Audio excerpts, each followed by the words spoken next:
This new feature is quite a small feature, but it can be really helpful for users. So previously, library users could only reserve one specific item attached to a record at a time.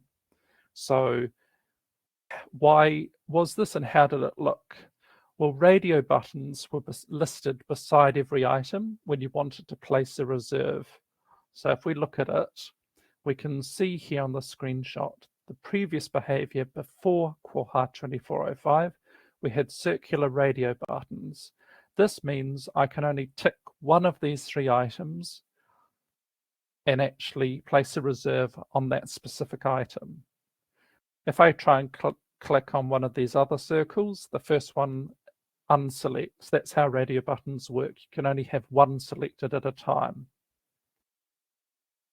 However, now what you can do is enable the display multi-item hold system preference, and that will enable both OPAC users and staff client users to select multiple items that they want to place a reserve on.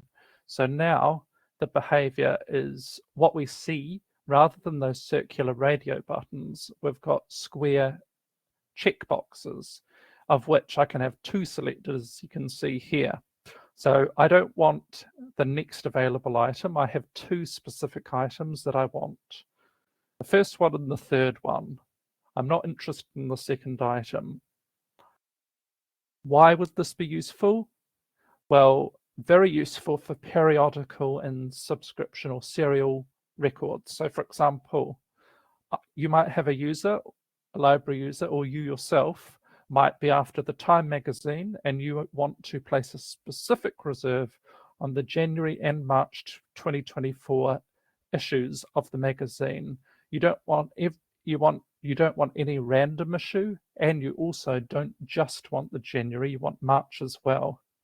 With this system preference enabled, you could tick for January 2024 and you could tick for March 2024. So you've got two specific items that you've placed a reserve on, which was only possible because of this new system preference. So that's a really useful feature for both the OPAC and the staff client.